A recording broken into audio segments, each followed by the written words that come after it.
just really pleased to see you so heavily involved with more of a grassroots approach to this leadership race and really getting in touch with the people.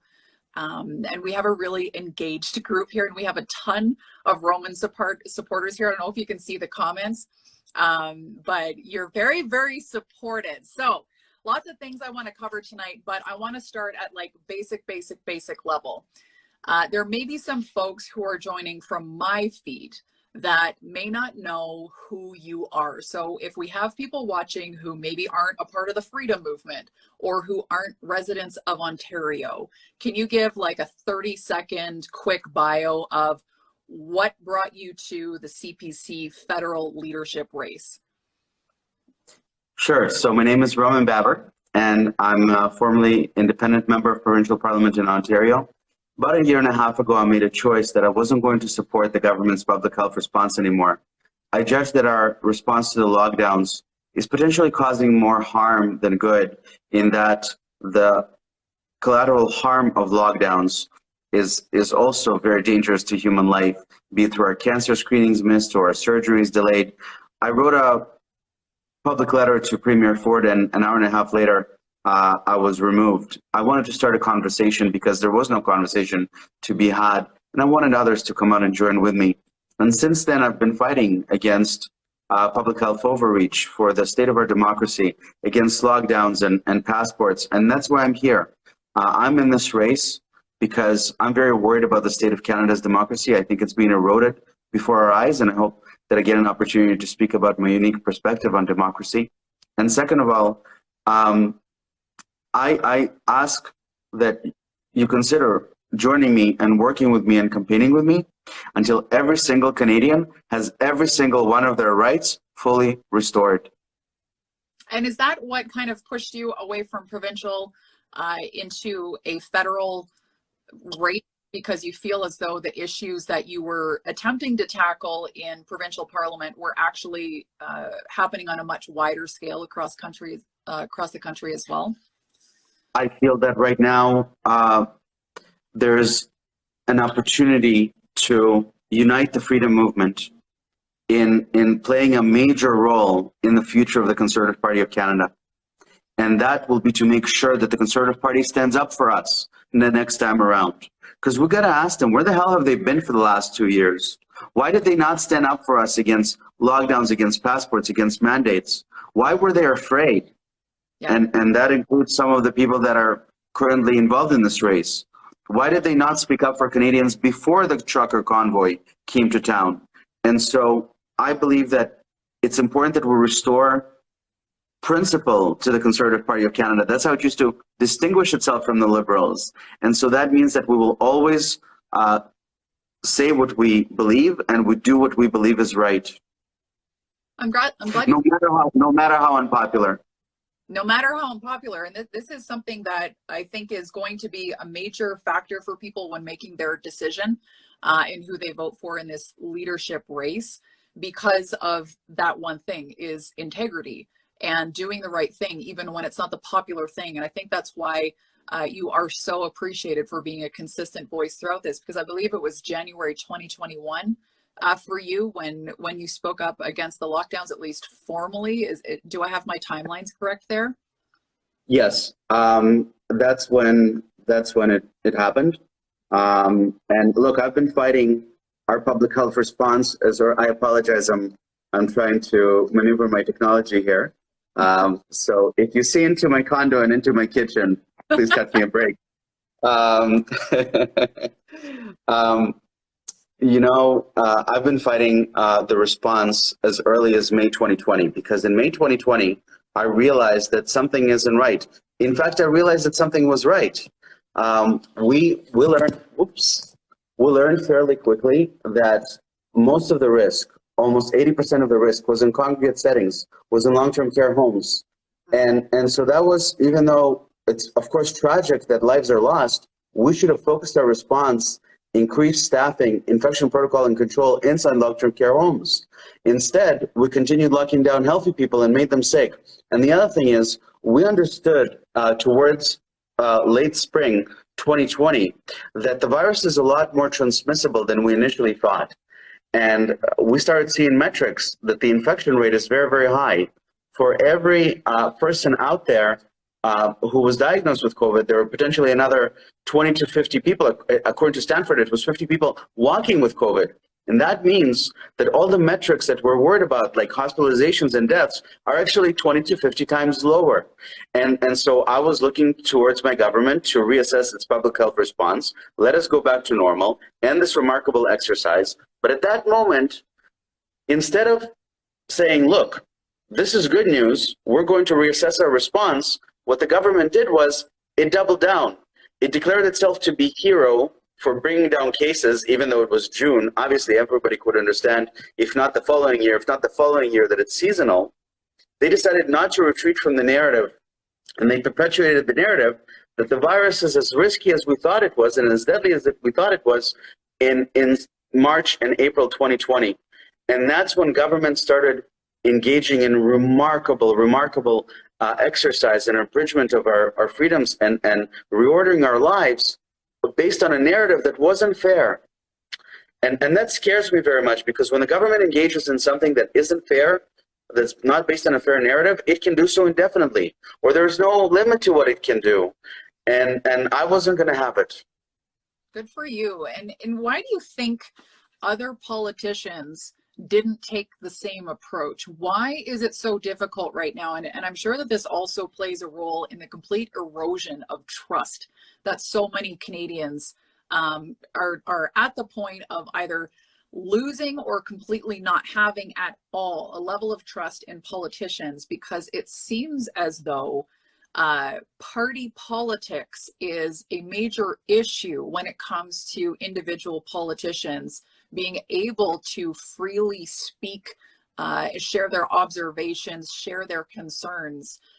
What, in your opinion, is causing so many politicians to stay silent? Is it party politics? Is it party ideology and staying in line with the party that you're with? Is it fear, or are people just not seeing the writing on the wall? I like to say that anyone with a working cell phone, with any reach towards people, and that includes all of our elected politicians, knew exactly what was happening towards end of 2020, early 2021. My phone would be ringing off the hook with parents telling me that their kids are depressed, that they're eating, overeating, or not eating at all, about surgeries being canceled, about overdoses. I started hearing about overdoses twice a week. It was a catastrophe. So no one can plead innocent. Also, I don't think that anyone can plead innocent knowing what we understood about the science, because we figured out where the risk is. Mm-hmm. No, what it is, it's not party politics. It's politics. Politics is the rot on government. Politics is the cancer on government, because politicians are engaged in a classic agency conflict. They have their own ambition. It's their own seats, their own pension, their own ego, their own ambition to maybe make cabinet or move on. And so they're not willing to go against the grain. They play the game. It's called playing the game. But this situation was even trickier, because this politically correct narrative developed that we have to, keep everyone safe. And this very strong politically correct narrative was fortified by cancel culture. Yes. So if anyone dared to question it, they would have been canceled, like they try to do to me. Yes. And so no one had the courage to say, this isn't right, and we're going to oppose this. And shame on all of them for abdicating the responsibility to Canadians. Yeah. And I think it's unforgivable, because you don't work for the party. And caucus discipline, you don't work for the boss. You don't work for the leader. You work for your constituents. And what made the situation worse, we're not talking here about taxes or benefits or, things that most Canadians find boring about politics. We're talking about human life that our elected politicians decided not to stand up for. Yeah. Because they were afraid. They were afraid of the left-wing cancel culture and the Twitter mob that was going to accuse them of wanting to kill grandma. Yes. And that's exactly what I believe was pre-positioned leading into this, was to make people too afraid to speak up. And I know myself, I am part of that group where I had to take a serious calculation and almost perform like a risk analysis on my life, on my businesses, before deciding to speak what was on my mind and the concerns that I have, which I believe speak volumes to how difficult it is for people to speak and actually be in integrity with what they're seeing, with what their concerns are, with what they're fighting for, because the mob is so intense, especially when it comes to the online world, Twitter, Instagram. I want to ask you about the conservative, not the conservative party, but let's just kind of bucket right-wing voters into one bucket. So conservative voters, there's a very obvious level of division that is starting to occur within the right-wing political spectrum when it comes to the vote.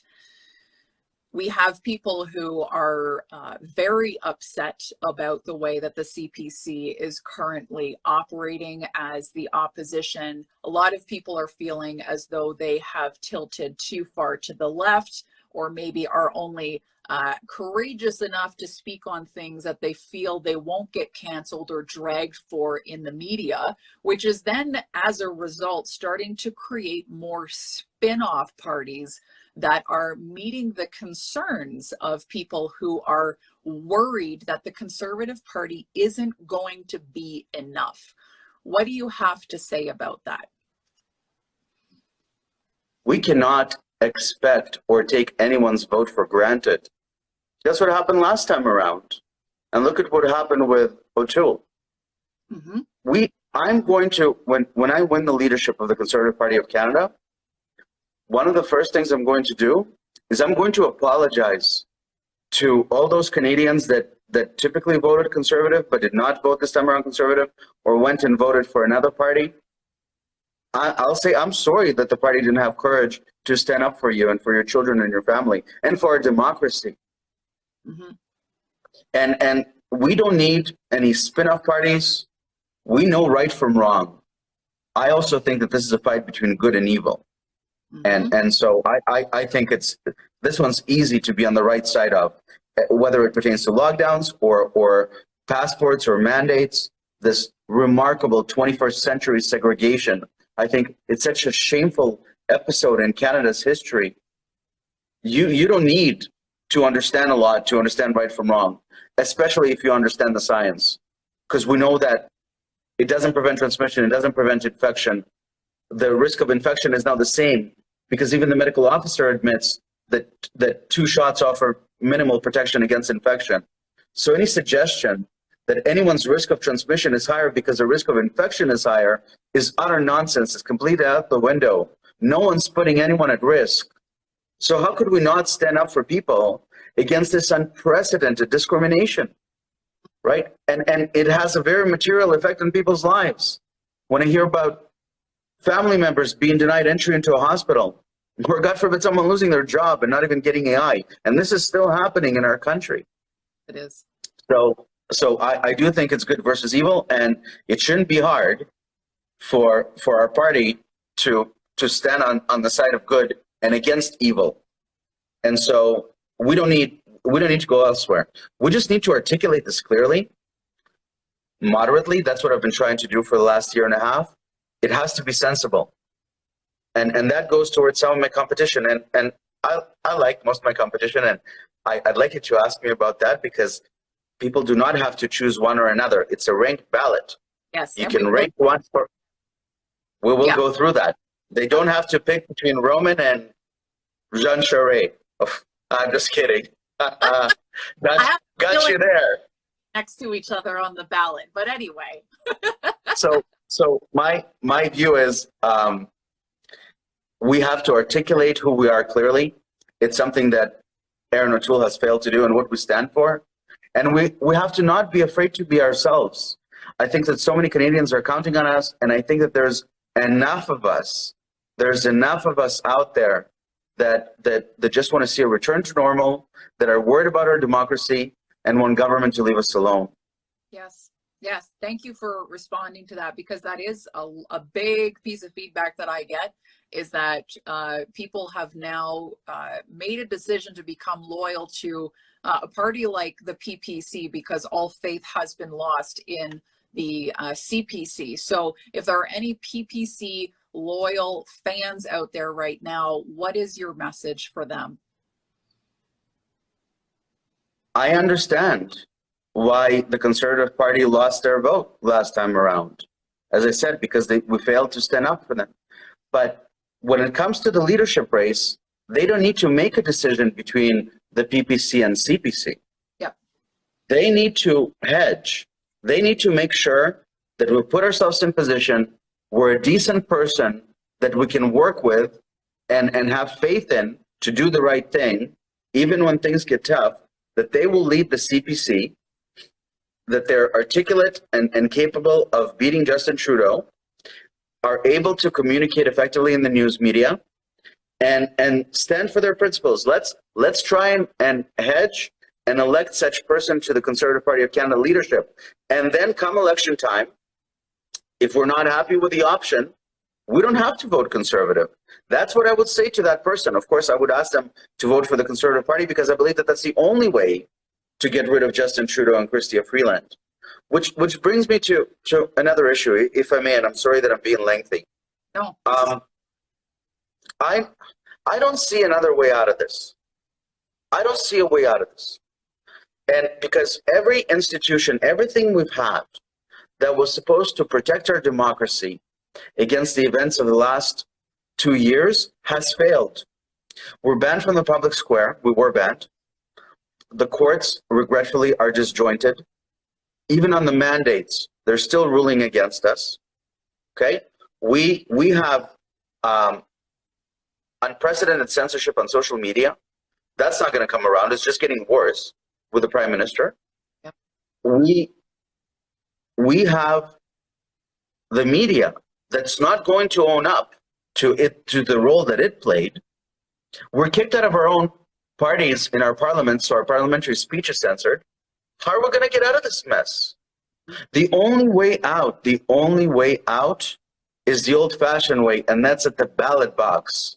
We got to beat them at the ballot box, and that means that we absolutely have to be united right of center. We can't have a split here. Can you imagine, God forbid, we have I'm really scared of Chrystia Freeland. I think she's even worse. She's worse than Justin Trudeau because she's smart. Can you imagine a Prime Minister, Chrystia Freeland? Will have to pack our bags. Yeah. Well, this is something important that you're bringing up because I want to get into the membership in the ranked ballot system here in a minute because this is a huge point of confusion for a lot of people. So I really want to clear this up so that people can be more confident with A, the purchase of their membership, but B, also then what they can do then with the ranked ballot system to make them not afraid of splitting a vote. So we'll get into that in a second. But with the Conservatives, so let's look at Conservatives now. The more traditional, staunch Conservative who has no idea maybe even what is happening right now because maybe they're glued to the news. Maybe they're just watching the news. They don't have a more well-rounded view of the very precarious position that Canada is currently in. If we have any of those people watching right now, or if this video gets shared out to anybody's friends or family members, what do you say to those individuals to help them feel more confident in you as opposed to a more comfortable vote on their part for someone probably like Poilievre? So it's the fact that I'm not a traditional politician that I would invite folks to consider. As I've said before, I don't even like politics, and I had a much more fun and better life before I was elected. I was a partner in a small law firm. I had a better paycheck and was very, very blessed and had my privacy and wasn't getting attacked by all sorts of crazies every day or haters. But I feel a responsibility. I've been incredibly blessed living in a country. I came to Canada when I was 15. We didn't have a cent to our name. My dad sold ice cream on those Dixie bicycles. My my first mattress was from the recycling bin across the street. But I've been shown a couple of clips, and kudos to you for doing interviews with Rosemary Barton and Evan Solomon. I thought you did a great job of holding your ground against the really tough questions. You could tell that they were quite uncomfortable with you, which I thought was great. And it's just unfortunate that that is where a lot of people are tuning in to get their information. And there's just a lot of the truth that is not even making it into conversations that are happening there. If I just may speak to that very, very briefly, Evan Solomon, showed such remarkable disdain for my position that Canada's democracy is being eroded, Yes. even though we can clearly see it before our eyes. Yeah. We have unprecedented censorship, right? Be it social media, regulated professionals, the public square, and especially the media. There are very few voices, such as myself, that are even allowed to come close to mainstream media. We try to maintain a sensible and a factual position, and so I'm invited back. But there are no dissenting voices, and that's because we don't have an independent media in our country. How can media cover the government objectively when the government signs its paycheck? And we have a state-funded media effectively, because if they're not getting funding, or if they're not getting bailout money, they're getting advertising money. CTV is a huge beneficiary of government advertising money. That's been happening in the last couple of years. I'm going to completely redefine our relationship with the media. Okay, as I said, we have 15 to 20% of Canadians treated like second-class citizens. That's not an erosion of democracy. We have the discussion about the Emergencies Act being invoked. For the first time ever, we see banks freezing or government seizing bank accounts without a court order. That has never happened in our country's history. That should upset everyone, even people that disagree with us politically, because there's a rule about this. You live by democracy, you die by democracy. What happens if the next day another government comes along and they're ideologically opposed to you, and they decide not to grant the former side democracy? That's why we preserve democracy. That's why we preserve the rule of law, which means we can never use government and government resources against our political opponents, which is what Justin Trudeau is doing right now. They're using Defense Department assets against the Ottawa protesters. Yes. How, this is inconceivable to me that this is happening in our country. So every Canadian needs to be worried about that. I agree. And I have a question for you, because I get a lot of comments saying, I really, really, really want to vote for Roman, but I'm worried that he's not enough of a pit bull like Poilievre to be able to combat Trudeau in the House. What do you have to say to that? I've been getting one form or another of that question for the last couple of weeks. And first of all, I'm not going to change. I'm going to continue being who I am. And at the same time, I'll say that, as I said, over the last couple of years, there are not many people that are able to communicate some of those difficult things that I've been communicating, whether it's the harm of lockdowns or the evil that are mandates or the passports, in a political environment where it's very, very difficult to do so. And in fact, where my competitors have not done so. And my ability to be invited and to participate in fair discussions on mainstream media and to articulate our position to mainstream media, which is so important, because we're not just trying to convince one another. We have a lot of hearts and minds, a lot of Canadians that we need to convince, not just right now on TV, but also during the general election, that I think that there's nothing wrong with a moderate and sensible tone. The subject matter is very difficult. People are they're so bogged down in their opinions, and they're so set in what they believe.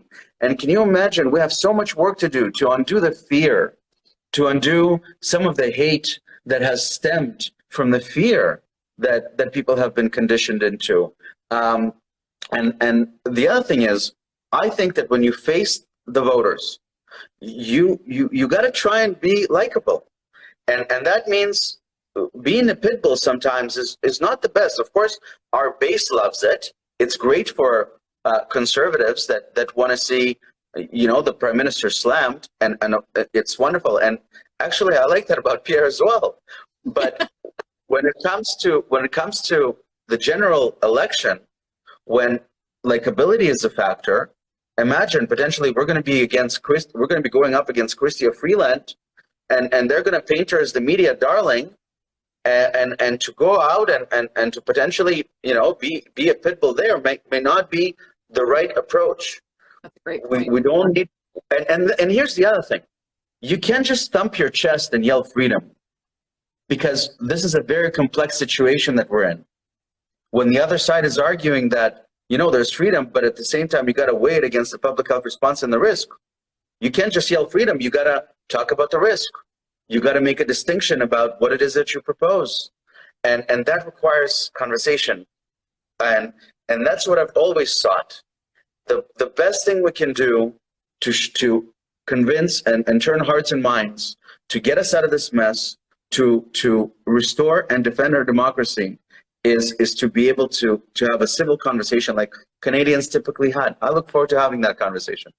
Yeah, same here. I think a lot of people miss just being able to have a conversation about things without feeling we have to go to war with one another. Now, let's get into ranked ballots. And then quickly, maybe the last 10 minutes, I have some rapid fire questions for you.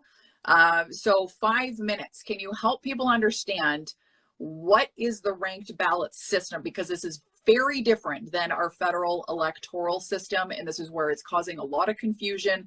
People are scared of splitting the vote because there's been a lot of election trauma from September of 2021 being like, what do I do? I want to vote PPC because they're saying all the things I want, but I'm scared I'm going to split the vote and the Liberals are going to get back in again.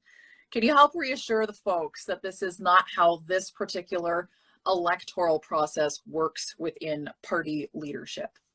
Absolutely. And before I even go there, I'll say, for those that are asking, how are they going to vote? They're going to vote by mail. They're going to get a ballot from the Conservative Party sometime in August. They're going to fill out that ballot, and they're going to send it to the Conservative Party of Canada, and it's going to count.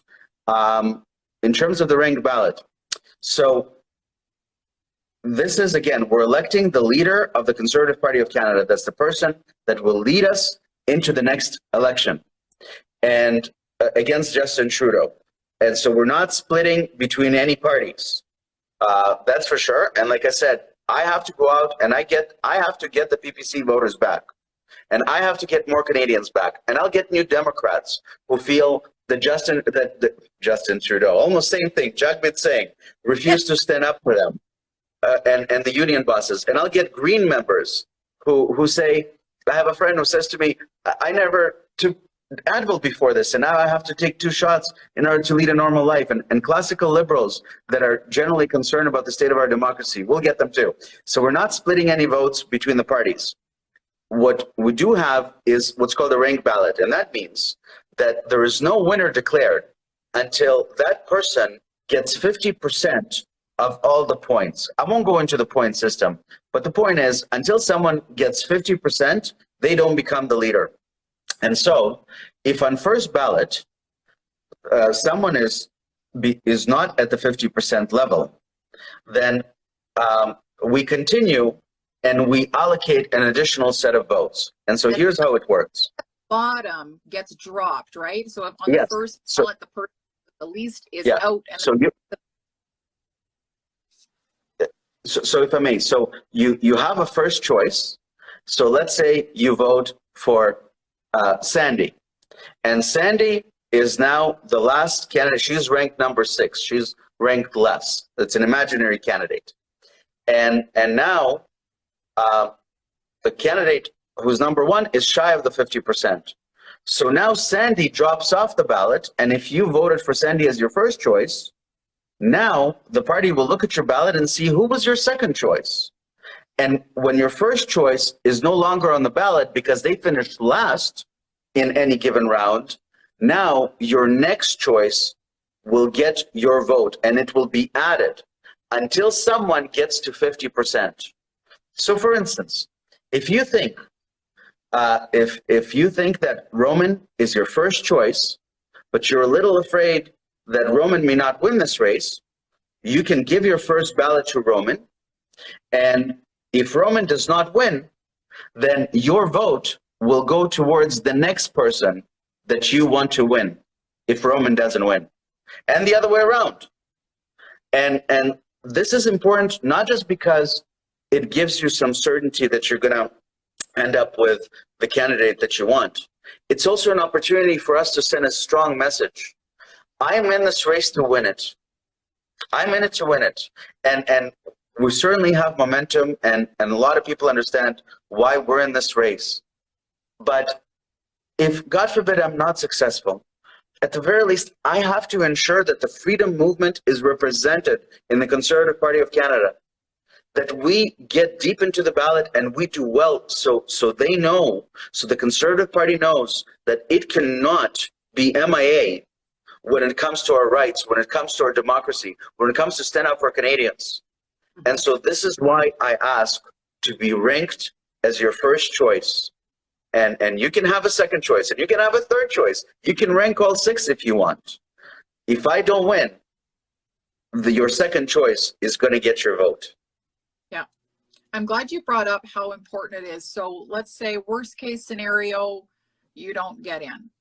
The fact that if you had enough people ranking you high enough, it sends a message to the party as a whole that there are a lot of us that believe in what you say, what you stand for, what you're fighting for, and therefore sends a very clear message to the CPC what our expectations are of them if they want to have our vote in the federal election.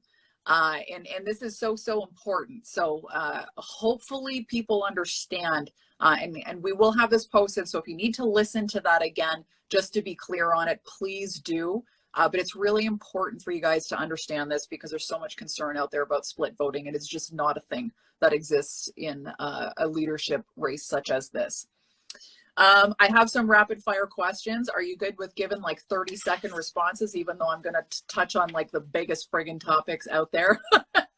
In Edmonton, Tom Clark gave us 15 seconds. So we 30 may be even too much. We had a big watch party for that debate, and we were horrified, for lack of a better word. So I hope that I'm a little better than Tom Clark at these questions I'm going to ask you. I don't understand why the Conservatives went with Tom Clark. What, David Suzuki wasn't available? They couldn't get David Suzuki? No. I mean, David Suzuki may have even made more sense than Tom Clark. All of us were confused by that. So good for you guys for all getting through it. But all of us were kind of watching wide-eyed, wondering what on earth was going on. So you did well, though, in that debate. So, okay. These are some popular questions that were submitted, not necessarily questions, but more policies that people have concerns about, and they just really want to know where you stand. So number 1, digital ID, 30 seconds. I'm very concerned about privacy, and I'm very concerned that there may be friction that government will have as it comes to our ID. Our ID is our ID. It has to be unconditional, so there cannot be any government friction. And also, it must be, our IDs and our medical records need to remain private. In Ontario right now, the ID that Doug Ford is developing for 2022, at least that in the interim, from what I've seen last, has room for your medical status. There's absolutely no reason why any of that should belong on your ID. No, it's your privacy. It should not be separated from your identity. Do you have concerns, this is a follow-up, do you have concerns that this is opening up a bit of a gateway for a social credit system?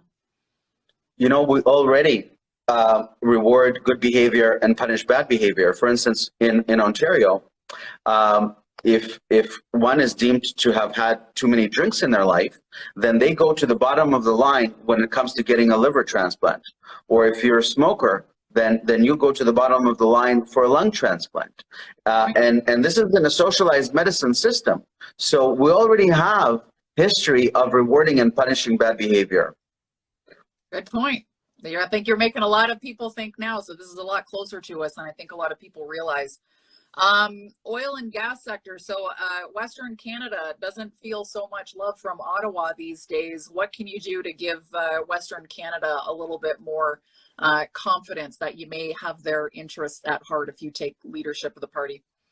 It's not just Western Canada, it's all of Canada. I think that our natural resources are a blessing, and I'm not going to let oil and gas be canceled.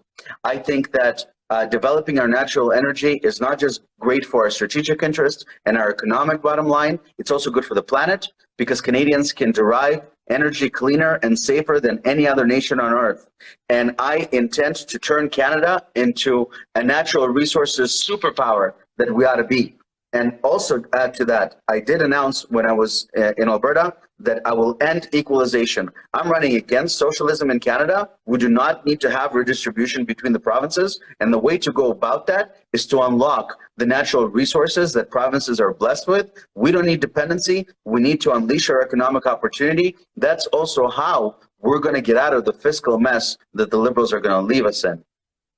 Couldn't agree more. Gun control. So I come from a North Toronto riding, so I understand why a lot of folks are worried about potentially gun violence.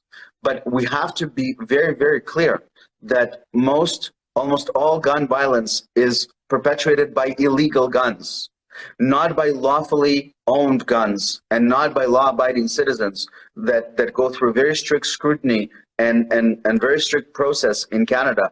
So what we have is we have a mess at the border. The Canada Border Agency is completely dysfunctional. They're underfunded. They have terrible culture. And what we have is we have a mess where we have a ton of illegal guns coming in. We need to fix the Canada Border Agency instead of criminalizing law-abiding Canadians. Agreed. Now, the Liberals have kind of opened up a bit of a backdoor long gun registry through the amendment to the Firearms Act. Would you reverse that? I will repeal the amendment. I think it's very, very dangerous to be confiscating property of Canadians. And so the next day, imagine you can be an amateur. I know some gun owners. I mean, I'm personally not. This is not a hobby of mine, but I know a lot of folks for whom this is a hobby. And so what? They're going to be told that most violence was perpetuated by a handgun. That means that now they got to go and confiscate all handguns. That absolutely makes no sense. All of these liberal measures do not actually save lives, and they don't prevent crime. What we need is we need to stop violent crime and illegal guns. Thank you. If you were to be the leader of the CPC and then take power in the next election as the government, would you allow any government officials or representatives to attend any events hosted by the World Economic Forum? I would certainly think that they would have the judgment not to go to an organization that espouses such a hateful ideology. And that's what they do, okay? The WEF, just like so many other international institutions, like the United Nations, for instance, they articulate what I believe to be a very hateful, radical left-wing, probably communist ideology. You know, it wasn't Karl Schwab who said, you're going to own nothing and you're going to be happy. It was Karl Marx who said that 150 years ago. And as someone who was born in the Soviet Union and witnessed this, the catastrophe that this ideology is for the first 9 years of my life, I would say we don't want that in Canada. We don't want collectivism. We don't want redistribution. We want to keep our national sovereignty. And that means that we're not going to have government tell us how to live. We know how to live. Live and let live. As long as we're not harming anyone, as long as we're not breaking the law, Canadians should be able to do what they want. And so my view is Canadians want to be left alone. They don't subscribe to this collectivist ideology. And the best thing you can do to push back against the ideology espoused by the WEF in Canada is to vote out Justin Trudeau and Chrystia Freeland. Thank you. And speaking of natural sovereignty, we have a lot of folks who are currently concerned about the World Health Organization pandemic treaty that's currently being reviewed at the World Health Assembly right now in Davos. What are your thoughts on this? Absolutely. So it's important that people understand what is actually happening. Right now, they've agreed to enter into a framework for discussions. They're looking at completing this framework within 2 years, at which point it's going to come, in order to be adopted in Canada, it has to be approved by Parliament. So my hope is that it's not even going to get to Canada by the time we get rid of Justin Trudeau. And of course, I'm not going to vote on it, and I will repeal it if I'm Prime Minister and it's in place. And here's why. For anybody that wants to understand what is happening, because there's a lot of information out there, I read a very good note up by the London School of Economics. They are a left of center institution, so they're not alleging something that might not be true. They're suggesting what is actually hopeful. And there are two matters of concern that are being looked at in this agreement. Number one, the WHO wants to centralize, wants more central response to future pandemics. And given the disaster of the last pandemic, I'm not interested in ceding the way that we're going to deal with the next pandemic to the WHO. And the second element is, and again, this is out there for people to read, the London School of Economics has a very good note up on its website on the proposed WHO framework, is that they want legal obligations. They want more teeth to this agreement so it could potentially be enforceable. And I'm not going to cede Canadian will to unelected institutions that at times are not democratic, that's for sure, and certainly do not have our best interest in mind. Thank you. I've seen both yourself and Polyev post about your support for Israel, and I've read the comments section. There's a lot of pushback and concerns from folks who feel as though Palestine is being overlooked and not considered. What is your position on this when it comes to meeting the concerns that people may have for folks who are on the other side of this war? I will always say what I believe, and I will not hide my opinion, even if it means that it might alienate a voter or cost me a vote. So folks should know that I lived in Israel for just over 6 years. I am familiar with it, and I am a big supporter of the State of Israel because it's the only true democracy in the Middle East. And my view is with representation of Palestinian Israelis in parliament, by virtue of proportional representation, 15% of the Israeli parliament is made out of Palestinian Israelis, which is proportional to the population. There's a Supreme Court justice who's Palestinian. And at the same time, I'm in favor, of course, of a peaceful solution. The problem is you have so many rogue actors and fundamentalists around with whom peace is impossible. You can't go out and make peace with bin Laden. And of course, we want there to be certainty and economic opportunity and health for the Palestinian people. And that means we have to deal with the rogue elements that are preventing the prospect of peace, which I hope to see in our lifetime. Thank you for answering that. I have two more quick ones. Do you have time? Yeah. Okay.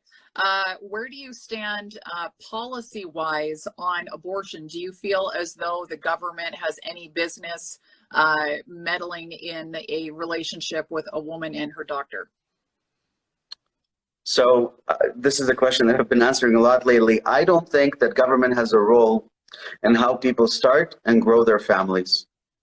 And I've always felt that, you know, as a conservative, I want small government. I want government to stay out of people's lives. And so I'm not sure that as government, you would pay me to deal with the most intimate areas of people's lives.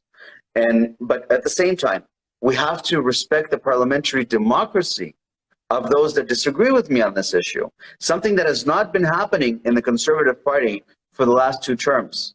And that is why I will never prevent a Canadian from contesting a nomination because of their views on family. I will never prevent an MP from introducing legislation. It's their parliamentary right. If we're going to deny them the ability to introduce legislation, then what are they even there for? You can just vote by proxy, or you don't even need their vote. You can just, the name of the leader and you're done. So no, that's my view on the issue. I respect the fact that government should probably stay out of the family, but at the same time, we have to respect parliamentary democracy of those that disagree with me on this issue. Thank you. And the housing crisis is my last question for you. So obviously there's concerns about people not being able to afford homes. On the flip side, there is the concern of the market crashing, and then other people can afford homes, but then they're going to lose the equity in their homes or potentially be in a very precarious situation where they can no longer afford to keep the home that they just bought because the value has dropped so significantly. Do you see a balance of some sort to be able to solve this issue, specifically in the hotter urban markets? Yeah, so I agree with you with respect to the second point, and I'm the only candidate in this race to have made this point thus far. For many people, their home is their only asset.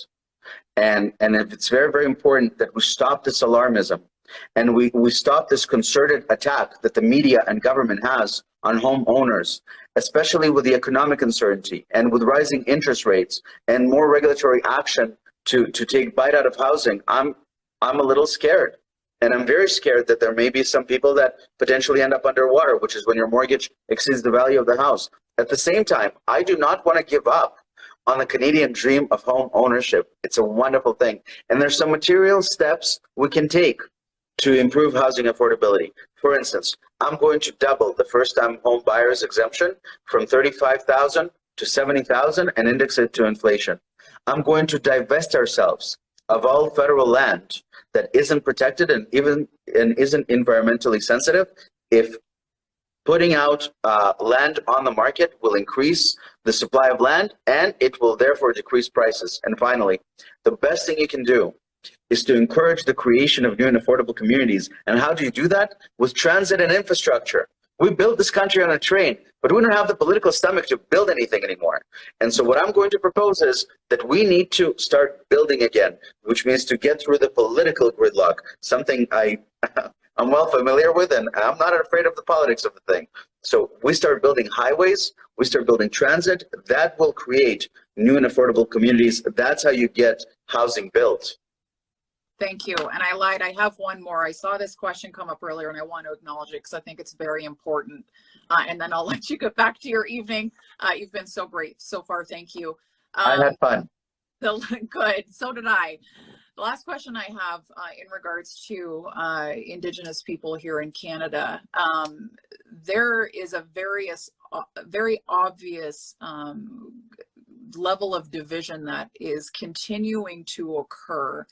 And I'm of the opinion that the plight of the Indigenous people has consistently been leveraged in election after election after election in order to appear as the party who is going to, quote unquote, actually address Indigenous relations and things that are continuing to either oppress Indigenous people or ignore Indigenous people or not consider Indigenous people here in Canada in the treacherous history that they have experienced here. What is your position on this? Are you someone who's going to tackle these issues, or is it part of your campaign at all, or is it going to be something that you feel may come up in the 2025 election only to just simply be another point for voters as opposed to actual solutions? I want to do right by Canadians, and I think a lot of people that live in the cities or are not familiar with this issue, they don't understand how potentially raw this is for some Canadians. Mm-hmm. And so I think that we should have the courage to address difficult questions, and this is certainly one of them.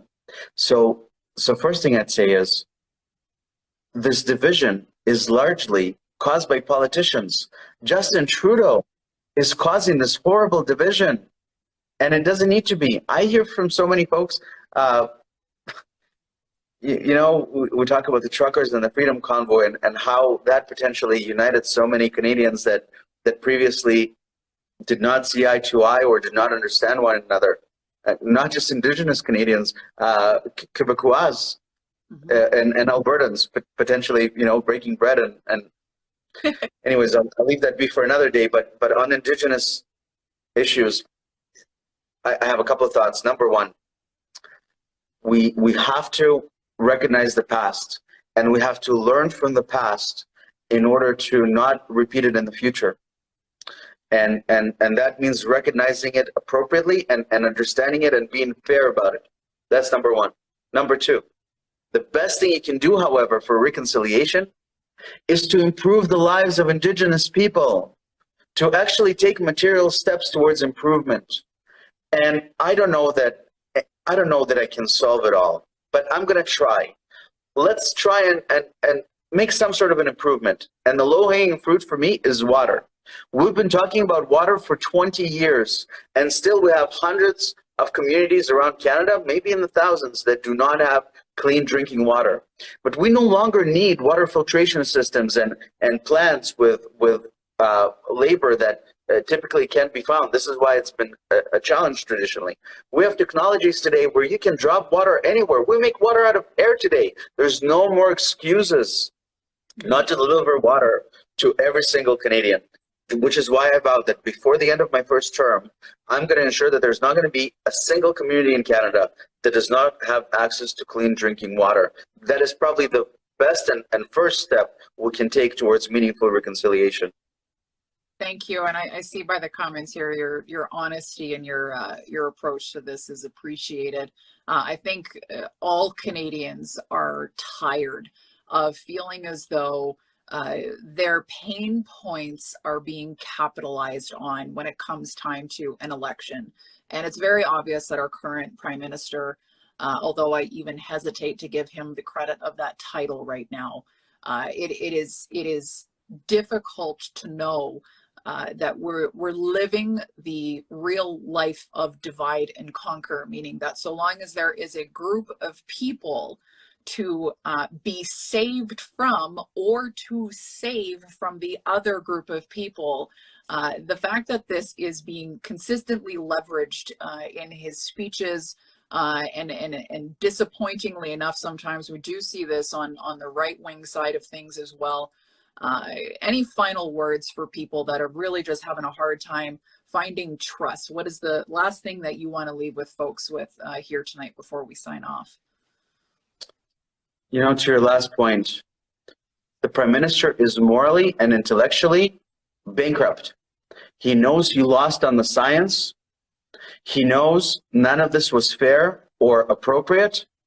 And the only thing he has left going for him is to continue to demonize everyday Canadians.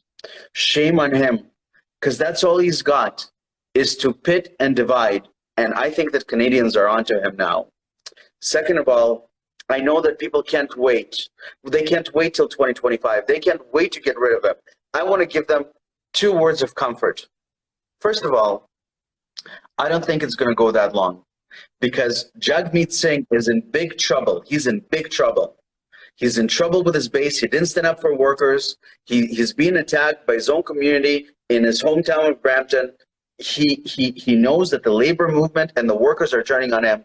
What we need to do is we need to divide. The only division we need is between Jagmeet Singh and Justin Trudeau. That's quote worthy. I like that. The quicker we divide them, and that means we have to go at Jagmeet very, very hard. I'm going to be on him every day. I'm already on him. I think he's taking us to 2025 because he wants to keep his pension. He's going to be eligible for pension early in 2025. That's why he's willing to call out the Prime Minister as to how much he disagrees with him, but still prop up that Prime Minister. The second word of comfort I want to give to Canadians is, you know, I think that there's enough democracy in our DNA that we can survive Justin Trudeau. We will. Okay, but we need to not miss this opportunity. We can't have him come back. We can't have Chrystia Freeland, God forbid, come back. So we need unity right now, not just in the freedom movement and not just East-West and people that voted for another party. We need to come together because we need to beat him and Chrystia Freeland when we get our opportunity. I submit to you that I would be very, very honored to do that. I believe that I can sensibly appeal to all wings of the party, and I'd be very honored to lead our party and our country. And if you wish to give me your vote, as we said before, you're not going to be splitting any votes. You can rank me first, someone else second, but you can't vote unless you're registered to vote, and the deadline is this Friday. June 3rd. You can register on the conservative.ca website. You can register through joinroman.ca. Go now. Pay the conservatives $15. It's a small price to pay for our democracy. I'm sincerely grateful to you for giving me the last hour. Oh, and likewise, thank you so much for your time, your generosity with your time, and your authenticity in your responses. I think I'm speaking for most people on this live, that it's very refreshing to just be able to converse with someone who is in politics without feeling as though we're being fed very scripted responses. So much appreciation to you. Best of luck to you on your campaign. And final words for everyone: if you want to get behind Roman, get your membership. Conservative.ca, or I've got a pinned post here, joinroman.ca. Get your membership so that you're eligible to vote. Roman, thank you so much. This has been a pleasure. Thank you so much. Thanks, everyone. We'll sign off now. Make sure that you go share this video. We'll get it posted up, and we may even get this up on the podcast. But Roman, I'll chat with your team about that. Thanks, everyone, for joining. Great night. Good night.